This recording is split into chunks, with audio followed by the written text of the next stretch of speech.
This episode of Real Estate of Sneakers is brought to you by Christina Shaw at Allstate. If you're looking to get homeowners insurance, you're looking to get auto insurance, she's definitely the person that I would recommend you speak to. 516-900-1234. You can follow her on social media at I'm with Shaw, or you can follow hashtag I'm with Shaw, SHAW. That's who I personally have my homeowners insurance with and my auto insurance. So I won't steer you wrong, guys.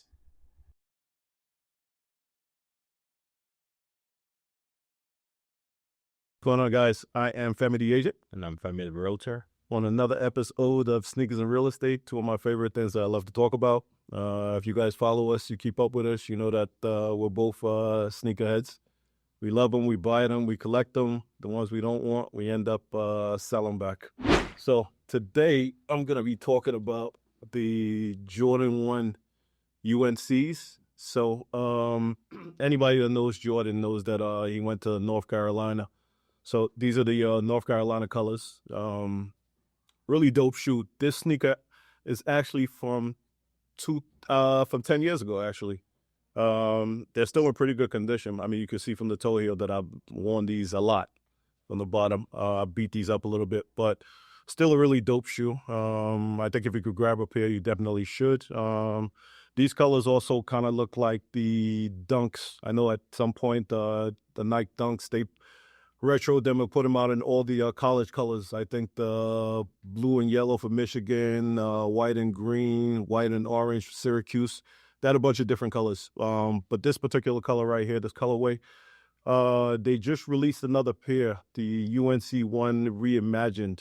I think those dropped probably about a month or two ago. So if you like this colorway, I would definitely say try to see if you could grab a pair of those, because these right here are they cost a grip. So you guys know I love a lot of Jordan 1s. It's a great sneaker that you can dress up, dress down. I throw a suit on with these. So if you can find them, grab them. And I think this is a great colorway to also wear like on foreign soil. You go on vacation, St. Bart's, St. Thomas, you definitely need a pair of these in your rotation. So my son is going to be telling you guys about what's going on in the mortgage world with the rates. So right now with the mortgages, for a 30-year fix, it is around 6.5%, hovering around that number. For a 15-year, a little under 6%. For FHA right now, it's around 6.25%, around that number. So right now we're in June. Prom season is almost over. Graduation is almost over. School will be done. People will be looking to relocate. Now is a great time to, step into the market, or at least start planning for, whatever you're looking to indulge in. If you're looking to, be somewhere settled by September, by the time school comes back around, you definitely want to start now, either going over numbers, planning out where you're looking to relocate. So, how much equity you have, whatever the case may be, you definitely want to sit down and start consulting and going over plans and numbers with, definitely one of us at this table. So without further ado, we have my guy here. He is a father. He's a husband. He's the CEO of Team Rivera. He's also a CEO of another team out in Florida. So this guy does everything. He wears a lot of different hats. My guy, Steven Rivera. Thanks for having me, brother. Appreciate you sitting down and chopping it up with us. Anytime, man. Anytime. And this is special, man, because I think you guys have something here that's not your typical podcast. Thank you. I love the fact that you're able to basically mold both culture and capital, right? I think that's pretty cool. Oh, thank you, man. Yeah, hell yeah, bro. And I'm excited to be here. Thank you, man. Appreciate you. So we're gonna jump all over the place. Got a couple of different questions. A couple of different things I wanted to talk to you about. First, what's your I guess the family background? Where'd you grow up? Or where's your family from? Yeah, family's from. So Pops is from Puerto Rico. Okay. Yep. He was born in Metz, France, believe it or not. Really? Yeah. So Okay. my grandfather was stationed in the army. The family went wherever he went. He went, man. Exactly. So Pops was born in Metz, France, and he then moved to Brooklyn. So he grew up most of his life in both Brooklyn, Queens, Red Hook, Brooklyn. Oh, nice. I'm born and raised in Brooklyn. So Okay. that better connect. What part? Flatbush, East New York, Coney Island, Bed-Stuy. Okay. I've lived in every part of Brooklyn. Yeah. Mom's as well. Mom also grew up in Brooklyn. Nice. And she grew up in like Bushwick, Ridgewood area. Oh, okay. Nice. And then they moved out to Queens. Nice.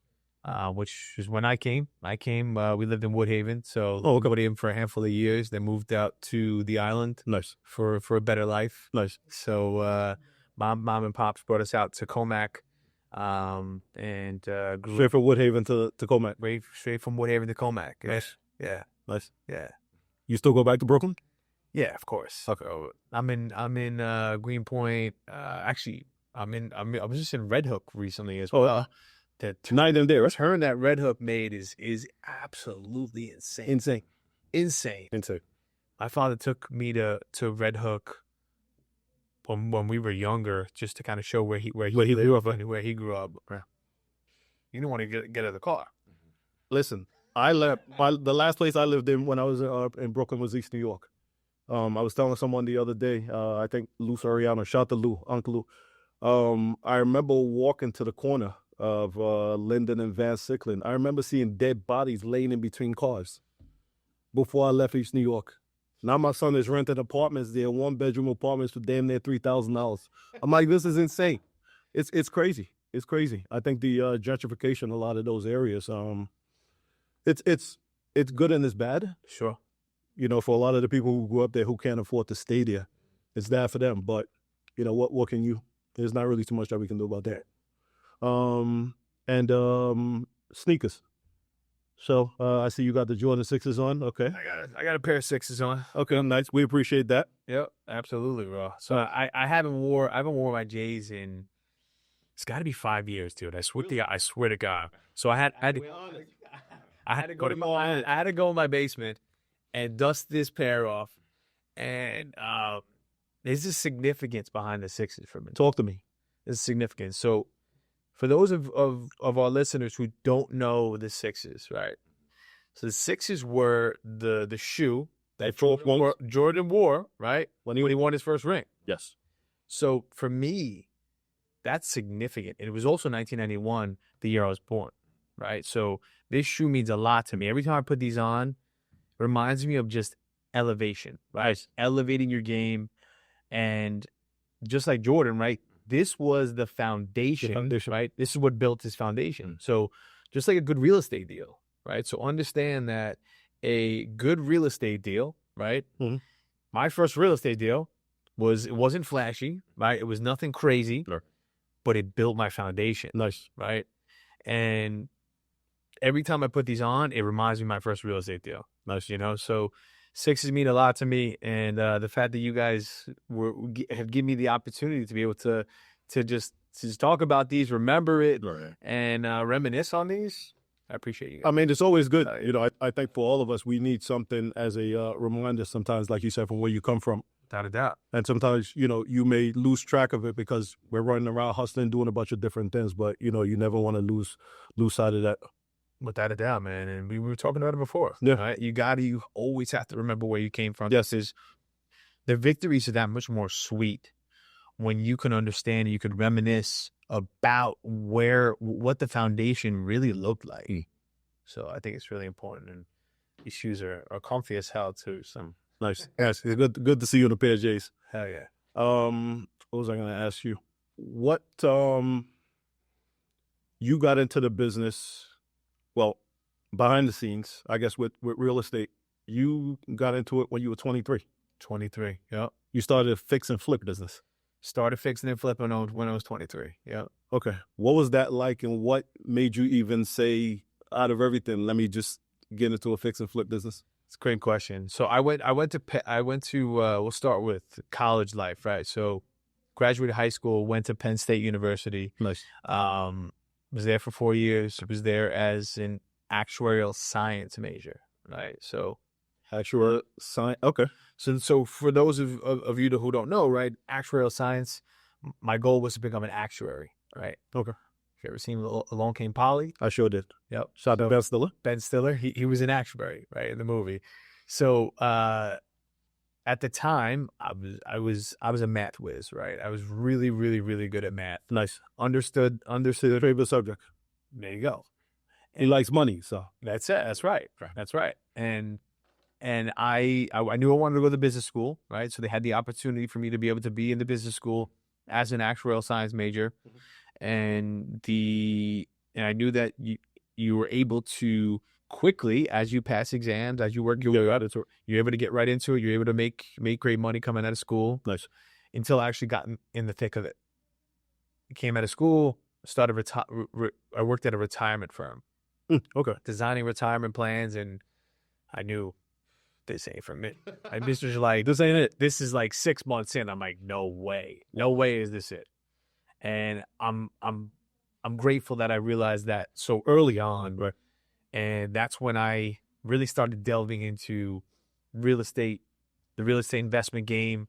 I always knew I wanted to do something within real estate. Okay. Because every successful person I knew had their hands in some sort of real estate. Right. So I knew that was always in the back of my mind. And I was, at the time I was with my wife, who was my girlfriend. Your girlfriend, right. We went to a couple seminars, invested in some real estate education, and really took it seriously, and wound up getting into the fix and flip game quite early on in the career. Nice. But you going to those taking those courses, what were, I guess, the options at that point? Was it, I guess, get a license, be a real estate agent, or just, because of what you were doing at the retirement firm, you wanted to do something, I guess, along those lines instead of being an actual agent, right? Yeah, without a doubt. I knew I wanted to touch something in real estate. I wasn't sure where I wanted to go, but going from the actuarial route, I think for me, it was more the fix and flip route was a little bit more business minded, right? And was a little bit more numbers oriented. Right. And I was able to really analyze. Well, that was more your background. Exactly. You got to about it. Me analyzing those deals was like, all right, I kind of felt like I was at home a little bit, right? So got into it, really started to analyzing deals, really was picking a lot of brains as I was going through. Nice. Had a couple of great mentors that, really helped me get off my feet, and was able to raise some capital early on in my career with PMLs, right? With private money lenders. Right. Because again, I was young, man. Like I was your age. I was 23, and I really had to get after it because everybody else was much older than me at the time. So I had to prove myself. Did you feel like that was a little bit intimidating at that point? At first, yes. Until I learned that I needed to just learn at light speed and gain the knowledge early on, because if I was knowledgeable, I was going to gain the respect from my colleagues. Of course. Right? Because at the end of the day, it's just about when you're having conversations with people. And if you're able to speak the lingo and you know your stuff, and you're carrying yourself in a way that's professional, you're carrying yourself in a way that really is speaking to them at a higher level. Right. At that point, it's taking a lot of doubt out of their minds. Although I'm still though I'm 15 young, years still younger. gotta look. Yeah, 20 years younger. I'm speaking the language. I'm talking. Yeah. And that was the best way for me to be able to put my foot in the door and really build credibility and I was able to get real results. Nice. Right. And, again, that credibility really helped me take the next step in my career. Nice. I was gonna say, so what did your first deal look like? How did it come about? And all the details. Yeah. Great question. So I was actually just talking to a client about this last night, and our first deal we bought at the steps of Town Hall. Oh, auction. Okay. Yeah. So we bought it at auction. I was scared shitless. I didn't know. Every single time I went to an auction, it was always the same guys. Always the same gals. And I was like, how am I ever going to get a deal? Right? These guys were sharks. They knew their stuff inside and out. They knew what they were doing. They knew everybody in the town. So, but I kept showing up. Every single time I showed up. When I saw something that I analyzed the deal on, something I liked in the areas in which I was farming, I would show up. Didn't matter. I knew what number I had to be at, and that was it. And I struck out many times before we got that first deal. Of course, it's the nature of the game. Like you said, it's a numbers game at the end of the day. Yep. First deal was in East Northport. Bought it at about $350 or so. Nice. Had to give cash for keys. So that was also an interesting. That's very interesting, especially for your first deal. Oh yeah. Oh yeah. God. Yeah. So I was lucky enough to have, people by my side to be able to Navigate. ask questions to how do I navigate this, right? Because this is brand new for me, right? And to do that out the gate, that's a lot, bro. That's a lot. Yeah. So I do myself into the fire. I do myself right into the fire, and it was sink or swim. It's like, we got to make this happen. So wound up getting them out, gave them about $5,000. Helped them move, helped them put themselves in a better situation than what they were in, and got right to it. I had all my contractors lined up, had a great team behind me, was able to create, we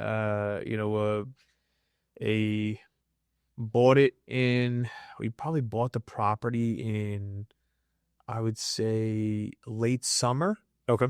And we closed on it about in January, actually, because I'll never forget. I'll never forget. We wound up the week of closing. Mm-hmm. I was getting everything ready to go, and mind you, this house was oil fired heat. So this was dead of winter. But this was the day. It was actually on my birthday. I'll never forget the day in my entire life. I go over to the house, checking on it right before we're about to close. We're about to close in like 2 days. I want to say it was like 48 hours. I go in there, and there's water everywhere. Oh Lord. Water everywhere. Pipes burst. Pipes burst. Yep. So oil tank drained down. Obviously, heat wasn't running. Pipes burst. So right away, called my plumber. My plumber and I were at the house until probably about 1 a.m. Wow. 1 a.m. that night on my birthday. Wow. And some birthday, huh? Yeah, it was wild. It was wild. We had to rip up brand new tile because the shower body had busted. Yup. So the ceilings in the downstairs, right? So we really had to make sure that this was all cleaned up, right? Yeah. Had my guys do the right job, come in, cut everything out. They had to cut out the ceilings. They had to dry everything up. They had to do the right job, right? Your neighbors behind it. Exactly. So got them in there, and I'll never forget it. I thanked him. I actually had friends waiting for me at the bar to celebrate. Right? Yeah, they were all there waiting for me. I was like, I'll be there whenever I get there. Probably got there around 1:30. Was able to hang out for a little bit, and then right away next day got my guys back in there to finish sheetrock, finish painting, to close everything back up. Nice. And thank God we got that thing sold. Well, I think you caught it. I don't want to say early, but early enough where it didn't, I guess, throw a damper on your return and Correct. whatever you had projected, right? Yes, and thank God I went to the house that night. Thank God. If I didn't go to the house, then we'd be having a different conversation. Yeah, without a doubt. So able to get them in there, turn it over quite quickly, and we sold that house for about $600,000, just shy of $600,000. Nice. I put about 100 or so into it. So nice. Definitely a solid first deal. Definitely. And really helped to create, again, foundation. Right. So it's all about the foundation. How do you react, and how do you respond, more so importantly? When something's put in front of you, right? Yeah. The situation, right? The problem at that. We get paid to solve problems at the end of the day. We are glorified problem solvers. And anyone in business, that's what you do. You solve people's problems, and you help people when they're in need of a situation or they have a problem that they need solved. Sure. And if you could solve problems on a really, really, really high level, you're super valuable, right? Your value goes up. You get paid more. You're able to help more people. And you're able to make a bigger impact. Man. Yeah. I always tell people, like you said, that we are glorified problem solvers. The commission is always the reward, but you can't go into it thinking about just the money or thinking about just the paycheck. Like you said, if you help enough people, it just kind of helps bring up your value along the way, and it continues to build and build. Yep. Um, And the commission is just a byproduct, right? right. That's all it is, a byproduct. Yeah. The way that you were analyzing deals before you picked up your first property, do you still stick to that same model till this day, or Yep. has that shifted a little bit? Very. I still use the same deal analyzer today. Nice. All right. It's tweaked very slightly. Obviously, my repair estimator has changed a little bit because obviously materials later has gone up. Right. But in terms of the actual spreadsheet that I'm using, nothing's changed, aside from updating values. It's the same thing, right? Nothing's changed. And of course, now I know the markets that much better. I really understand things at a really, really high level being on the sales side of the business. Right. So that helps tremendously. It's nice. Yeah. How did you transition, or once you finished that first deal, I guess, what perspective or like what direction were you looking ahead into? Were you looking to, continue doing that, or did you transition to sales and become an agent, or like? Yeah, good question. So I was all in on the investment fix and flip side, right? So I was all in. I had picked up my second deal before we even finished that first one. Oh, nice. Okay. Yeah. You had it lined up already. Yep. Nice. So that second deal we found was actually my I drove by the house. It was somewhere like not too far from where I had lived in like Comac, East Northport area. Oh, nice. Okay. And I drove by. I called my agents. I said, I seen this sign here for a minute. Could you give a call on it? I mean, the house doesn't look like it's in bad shape, but you never know. Maybe we can get a good deal on it. Right. Wound up having a conversation. Wound up getting the deal done within a week. Nice. I'm like, all right, perfect. Got a second deal lined up, ready to go. And we had closed on it before we even finished the first one, which was great. Okay. So, so definitely was all in there, and didn't get licensed for another like probably 2 years into the business. Yeah, 2-3 years into the business is when I had gotten licensed as an agent, and naturally, and was able to just build the business, or this side of the business, the sales side of the business, which is when I brought Mom in. Right, Mom started to help me sell some of my properties. She really started to help create some traction there, and it just organically grew through friends, family. People are watching what we were doing and how we were moving, throughout the business. And she's like, "Hey, I'm gonna need some additional help on this side of the business, in the sales side," which is when I started to pour more energy here and really create, a place where we can help an exponential amount of families, right, and really make an impact in this industry. So what makes you go from, you're 23 and, deals lined up, you're making a killing, or doing really good on the investment side? What makes you, I guess, not stop, but maybe put a halt in, doing the investing and fix and flip to transition to, get licensed and go in that route instead of, maybe growing out and having a fix and flip team and focusing on that? Yeah. And, initially it was just me getting access to the MLS is why I got licensed, right? So I could have access to the MLS. I could really understand my analytics that much better. I could really start to, make more offers, right? And really get an understanding of what is the MLS. I had no idea. I was just kind of, living vicariously through something else. Yeah, I'm like, I had no idea. So I had gotten licensed specifically for that. And then is when I got Mom licensed, and Mom started to help me. She was helping me, as an acquisitions manager at the time, and helping me, sell some of the properties, which that's when, again, it organically started to grow that side of the business.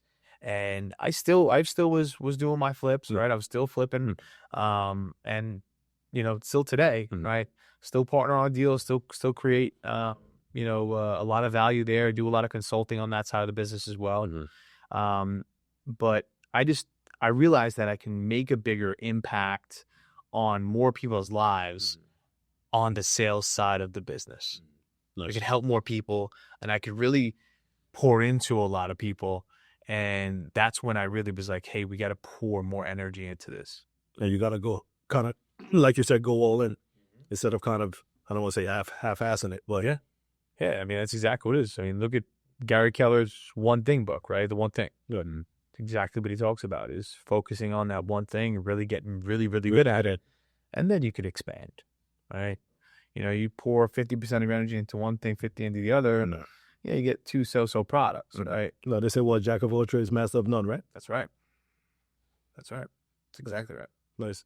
How old were you when you bought your first piece of real estate for yourself? Oof. Had to be 20. I was about 25. When you bought your first? Yeah. Wow.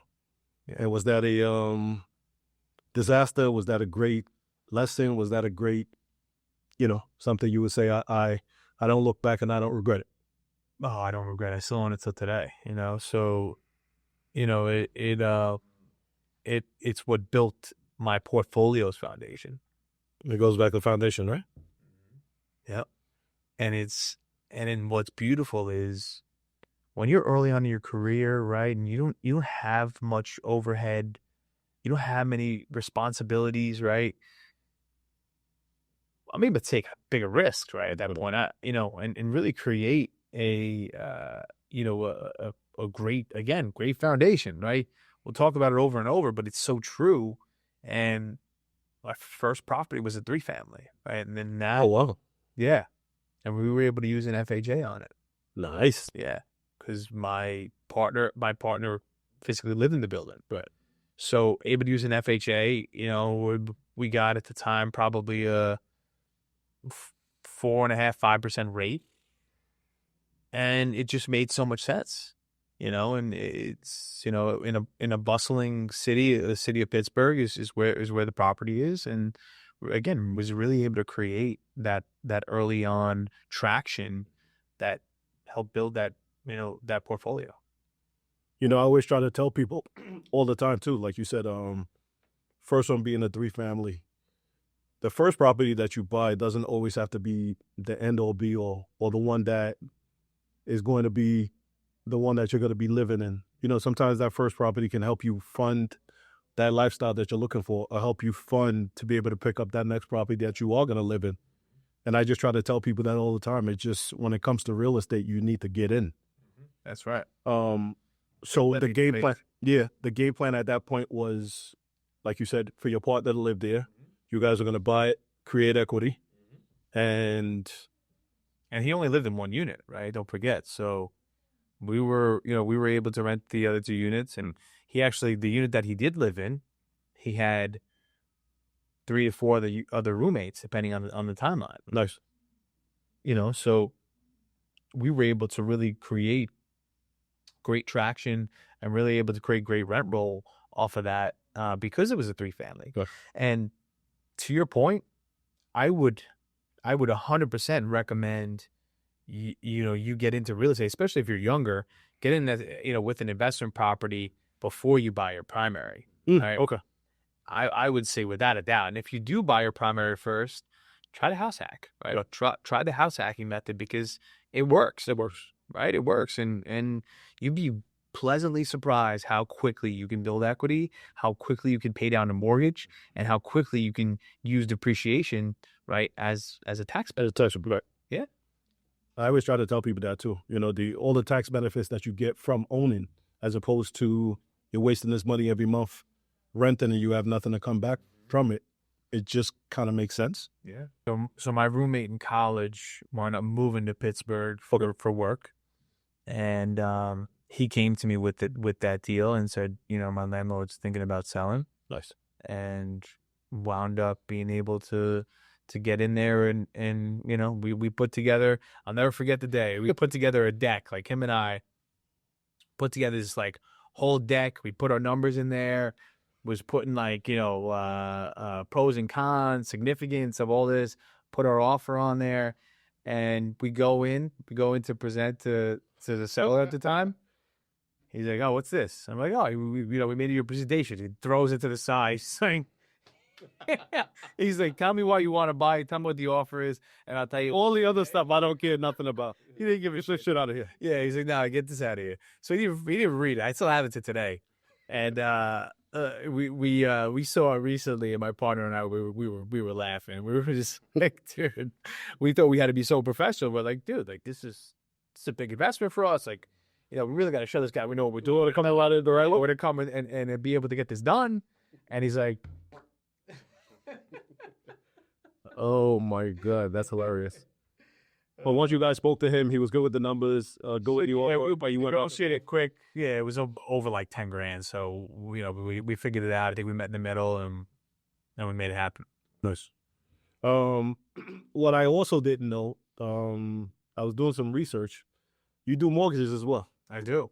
Okay. I do. How do you find time to balance all this and all these different hats that you're wearing? And your father as well, same way that I am. But how are you doing real estate? Well, you're doing it flipping. You now have a sales license. Now you're doing mortgages. Yeah. Because I know the mortgage has something to do with, I guess, you getting into it, that first property that you bought or something like that, if you want to tell the story. Yeah. Yeah. So it was the first property we bought, the one in Pittsburgh, right? And it was, it's a mixed use property, so 3 units. And we wound up getting this, we ended up getting in contract, and long story short, the deal almost fell apart because, there was issue on the finance side of things. We did whatever we could to keep it together. Of course, we were able to make it happen at the end of the day, but it took a really long time, almost lost the deal. And after that, I was like, you know what? Let me figure out like what it's like to be on that side. Yeah. And with no crazy intentions of growing anything crazy, but really just understanding more so than anything, being able to really understand what that looks like. So I wound up getting my mortgage license at the time, and just for the understanding aspect. Yeah, just the understanding aspect, and really having just access to, hey, if I ever need a mortgage, at least I know where to go. At least I could build relationships on that side of things. Yeah. And it created an amazing synergy in our real estate business because of the fact that we can now help our clients on a greater level, right? And we also have a lot more knowledge and resources than most do, right? And it's one thing if you are, you're like right? You're studying the market, right? You understand where the rates are at, but it's another thing when you're actually originating, right? And you're actually going through that process, and you know what that process looks like from start to finish. It opens up your eyes to like, oh wow, that's what goes on behind the scenes. Yes. And so you know the right questions to ask now, right? You're creating the right relationships, and you're building something, with massive intention, because again, it's very clear cut to you. When you're just on the real estate side, right? I didn't really know what went on behind the scenes, right? Yeah. Unless you're really sitting there and picking your loan officer's brain and asking to be a part of a lot of things, you have no clue. Right? You have like a very like vague understanding of, okay, they collect knocks. Like here's process your approval, here's a commitment, let's get title done and let's get closing, But there's really no ultimate understanding, and whether I'm doing a buyer client of ours mortgage or not, I can still talk to them at a very, very high level, and I can help them to get the best rate or put themselves in the best position for themselves, because I'm able to really listen to what their needs are, and I'm able to draw up a plan that is way more high level than most. So that gives me a tremendous advantage when just having conversations, whether that be with other professionals in the industry or with clients, potential clients, past clients, people are looking to invest, right? Because we have a massive investment arm that we do a lot of non-QM as well. So, we do a tremendous amount of DSCR, P&L, 12-month, 24-month bank statements. Yeah. So again, it gives you product knowledge and gives you another notch in the belt. Right. How was it for you in the beginning when you started doing mortgages? Did you get any pushback from any of your clients, them feeling like, okay, well, Steve is selling me this house and that he's trying to do the mortgage, so for him, it's really about what he's looking to do for himself instead of me feeling like he's looking out for my best interests. Yeah, and I think, I would say early on, I had a couple of those conversations, but, in all honesty, I haven't had a conversation like that in Forever. Yeah. I don't remember the last time I had a conversation like that, because what we do is so genuine, right? And what we do is, and I'm never here to, like, if I'm working with you as a buyer's agent, right? My first conversation is never talking about the mortgage. Right. It's, hey, are you pre-approved? Great. If so, awesome. Let's go. Let's go. Let's rock and roll. Right. And just by my tonality and the way that I'm able to have these higher level conversations, they're like, whoa, tell me more about that. And then we'll just get into a natural conversation, because I'm able to give them, so much information. that probably their loan officer probably hasn't even given them, so I'm giving them all that information. They're like, how do you know all this? And then again, we naturally have the conversation, and that the fact that I'm a loan officer, and any way I can help you, whether it's with your current pre-approval, I'm happy to help you, or hey, I'm happy to get pre-approved on my end and my team, because I have a team of loan officers with us. So again, it's the ultimate advantage and the ultimate value add. Right. I would say, and that's mainly what it is. It's a value add, right? And if it gives us additional business, great.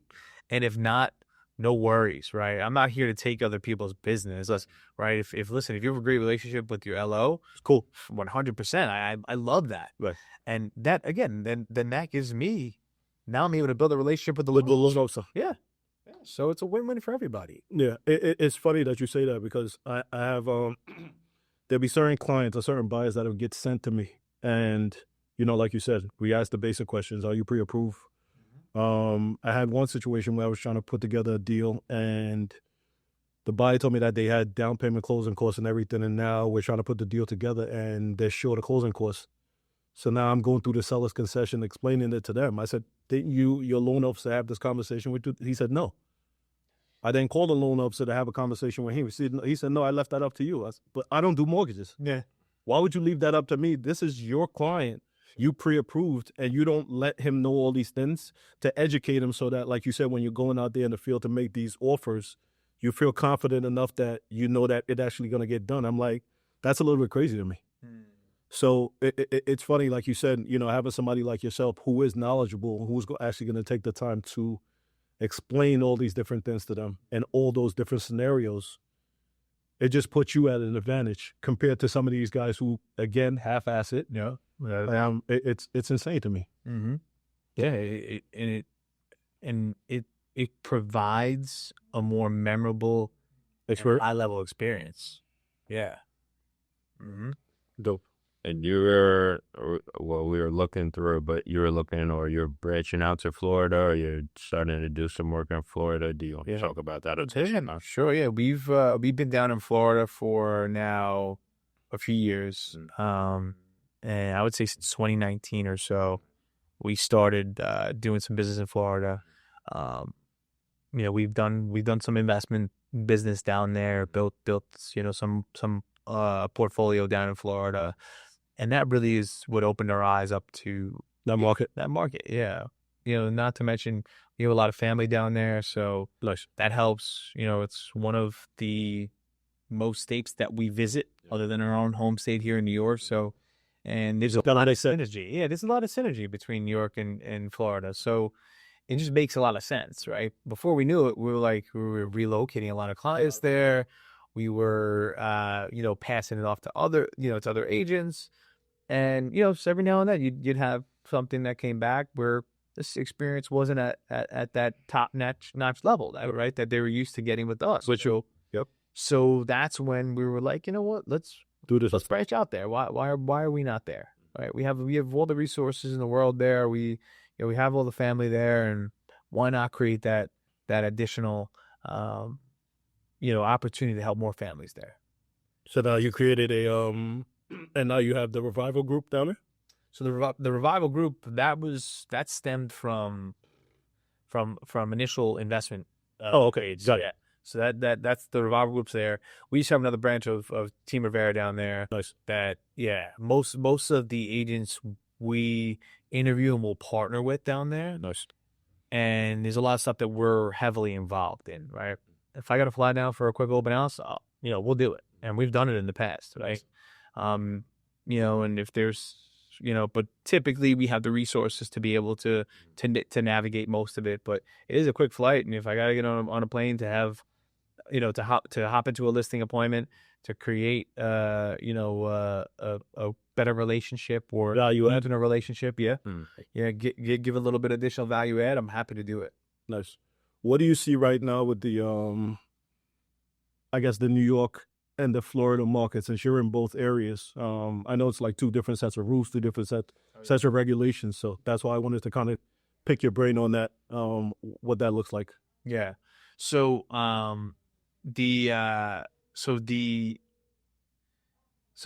Florida, right, is definitely taking a little bit of a inventory hit at the moment in terms of inventory is going up a little bit, and really, in most areas of Florida, right, because there's a ton of new builds, right, ton of new development there, whereas here in New York, we really don't have much space to build, right? So we're still insulated, if you will, in what's going on in most of the country, right? In a lot of the country, with what's happening with inventory rising, right? Active listings increasing, days on market going up. Right. We're blessed to not see as much of that. We don't have that problem here because of the fact that, again, there's really, the massive density of people here, right? And fortunately for us, right? Fortunately and unfortunately, right? Because we can't build not much new development here. But existing sales sell like this because of we have the demand, and supply is not really there much. So anything that comes up is going quite quickly. Nice. So it's a completely different animal in terms of knowing the markets. Nice. There was a you being a car guy, because I'm a car guy, and this guy is too. Yeah. There was an event that you did that I missed. I was away on vacation. I can't remember which we missed. If you want to talk about that a little bit before we talk about the event that you did at Watch Bay, which we were able to go to and actually enjoy. Yep. Yeah. So the event I think you're talking about was in Laurel Hollow. It was for one of our listings over in Laurel Hollow. We had the opportunity to list a home that was listed 2 times beforehand, and we knew we had to do something different. Right. We knew we had to do something different. We couldn't just take photos, do a video, and pop the sign and hope back that it right. We knew that just wasn't it. So we created an ultimate event. Yep, networking event, an event to showcase the home, an event to get other real estate professionals and people in the industry to the home. So hence, right, we got, I have a buddy who's part of a car club, so got a ton of exotics there. He told me it'd be like 3-4 cars. He showed up with like 15 cars. And next thing you know, the neighbors are calling the cops on us. Village is calling us, like, you're not allowed to park in the street. And the event went almost viral in a sense, because we had a great showing with a KW. So nice. All of our agents really showed up for us, which was amazing. And those who couldn't be there texted me, so I appreciate that. And the support means everything, it really does. And that event was really a blueprint for a lot of the stuff we're doing that we're doing now. And it really created a wow factor, right? And again, it's about the experience. So, right, the amount of agents, loan officers, insurance brokers, people in the industry that hit us up after that was like, whoa, how'd you do that? And like, what was the budget you put on this, right?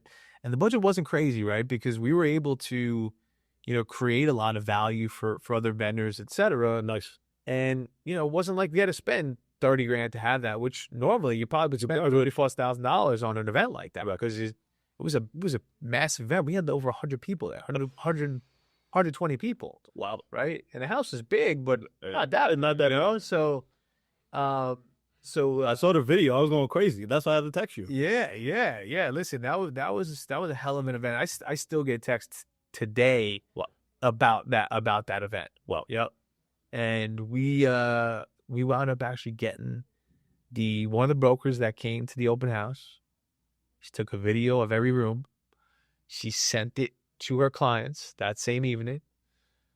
That was a Wednesday. We were showing the house to them on Thursday. They came to see the house Thursday. Parents came back to see it on Saturday. We had an accepted offer by Sunday. That's fantastic. And you were the third agent that had this list. Third agent. And they were both on for like a total of like 2+ years. Really? Yes. A total of about 2+ years. wow. Yeah. On and off the market. I mean, that lets you know that I think two things.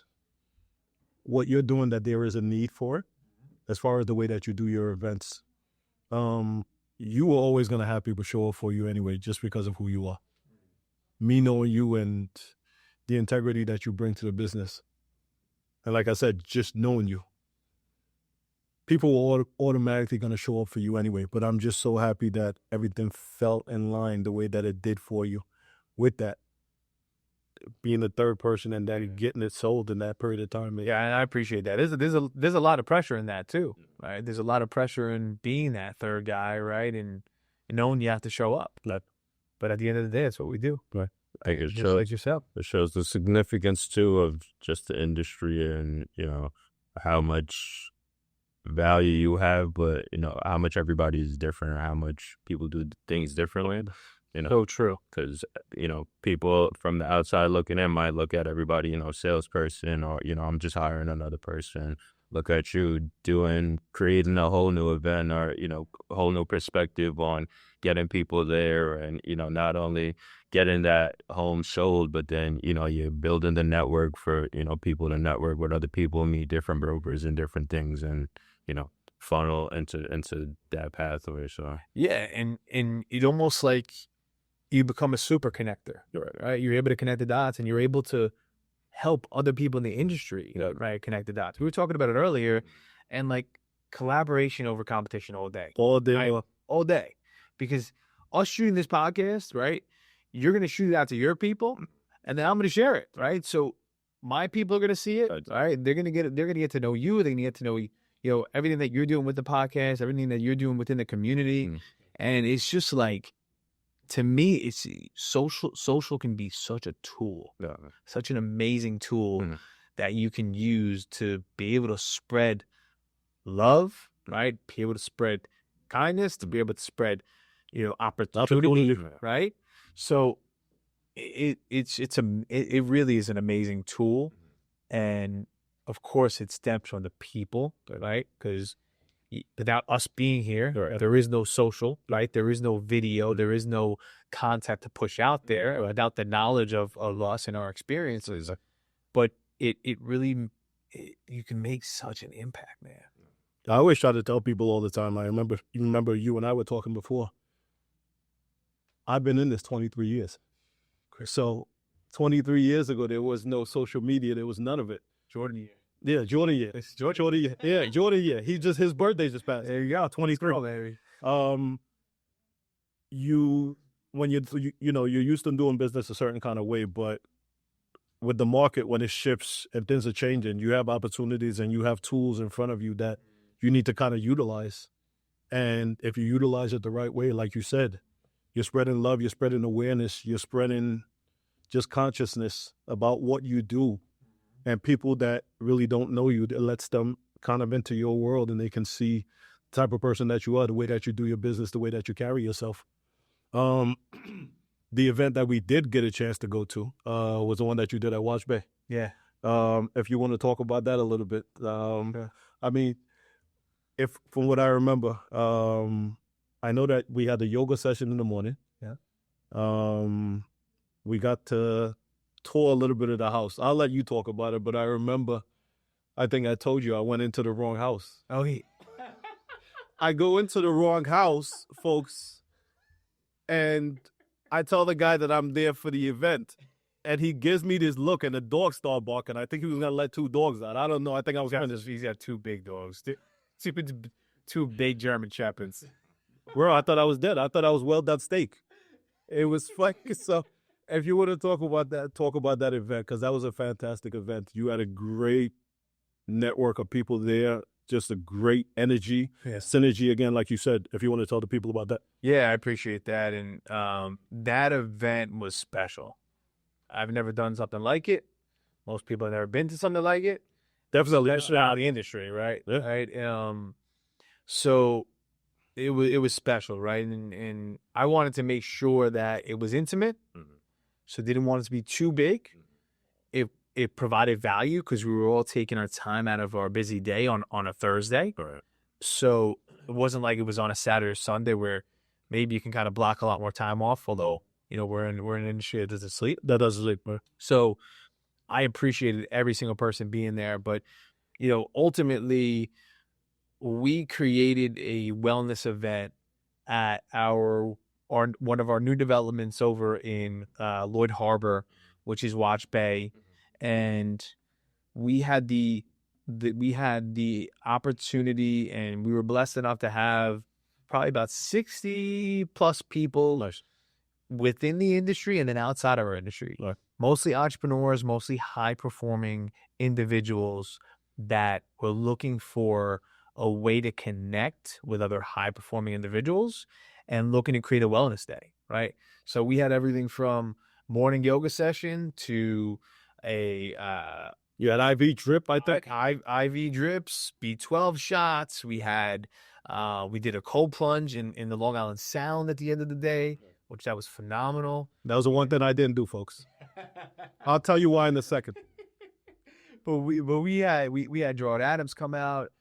Gerard came. Shout out to Gerard. I spoke to him. I need to get him on. Very powerful. His words. Dude, he's him and Ace. Shout out to Ace too. Ace is another one, man. Both of those gentlemen just create different energy when they walk into the room, right?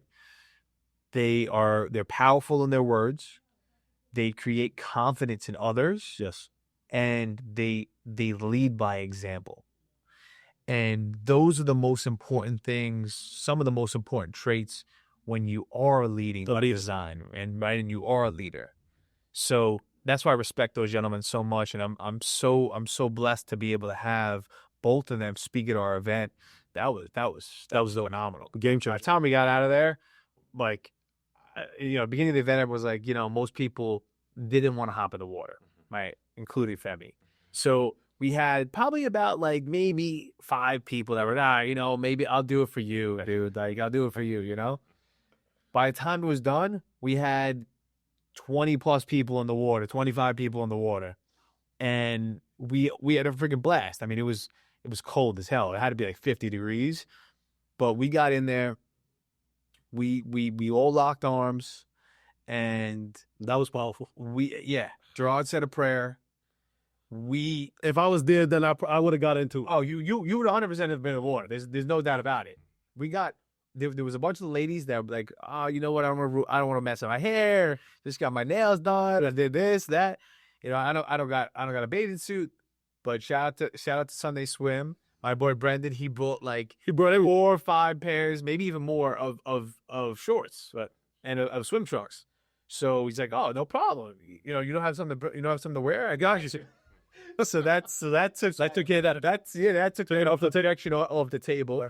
So we wound up getting 25 of us in the water, and we were in there for originally supposed to be 3 minutes. Gerard said the prayer. We were all just super focused, zoned in, and we were in there for 5 minutes. 5 minutes. Wow. And it was tremendous.